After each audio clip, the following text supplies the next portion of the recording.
যানজট মাদক মুক্ত এবং পর্যটন বান্ধব রাঙামাটি শহর গড়ে তুলতে কাজ করবে পুলিশ, এমন মন্তব্য করেন রাঙামাটিতে সদ্য যোগ দেওয়া নবাগত পুলিশ সুপার মোহাম্মদ আব্দুর রকিব।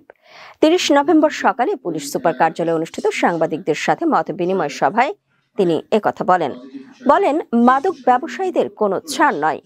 আগামী নির্বাচনে রাঙামাটিতে সুষ্ঠু ও সফলভাবে দায়িত্ব পালনে পুলিশ গুরুত্বপূর্ণ ভূমিকা রাখবে বলেও জানান তিনি। মাদকের কথা বলেছেন, এটা সব জায়গায় এরকম আছে।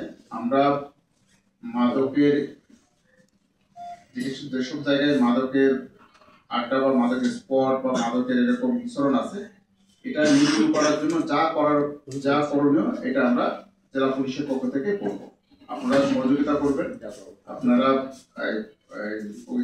প্রকৃতপক্ষে যারা মাদকের সাথে সম্পৃক্ত ওদের ব্যাপারে তথ্য নেওয়ার এবং যাচাই বাছাই করার ক্ষেত্রে আপনারা সহযোগিতা করবেন, এই আশাবাদ আমি রাখি। ট্রাফিকের যে সমস্যার কথা বলছেন, এখানে ওইভাবে দেখলাম যে খুব বেশি জায়গায় না, মানে একটা জায়গায় বনরূপা এরকম একটা জায়গায় আমরা চেষ্টা করব।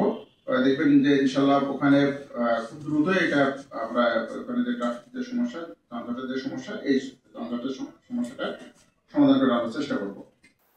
এই সময় রাঙামাটি প্রেস ক্লাবের সভাপতি আনোয়ারুল হক, সাধারণ সম্পাদক মোহাম্মদ ইলিয়াস, পুলিশের ঊর্ধ্বতন কর্মকর্তা ও কর্মরত সাংবাদিকগণ উপস্থিত ছিলেন। এর আগে একই দিন সকালে নবাগত পুলিশ সুপারের রাঙামাটি পার্বত্য জেলায় যোগদান ও দায়িত্বভার গ্রহণ উপলক্ষে জেলা পুলিশের পক্ষ হতে অভ্যর্থনা ও ফুলেল শুভেচ্ছা জানানো হয়। রাঙামাটি জেলা পুলিশের একটি চৌকস দল নবাগত পুলিশ সুপারকে গার্ড অব অনার প্রদান করে।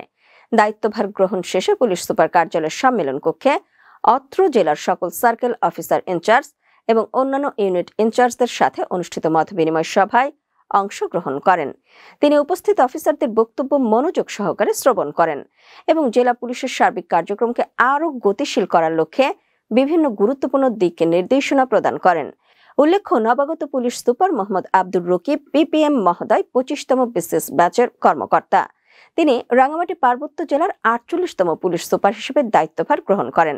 এর পূর্বে তিনি চাঁদপুর জেলা পুলিশের পুলিশ সুপার হিসেবে কর্মরত ছিলেন।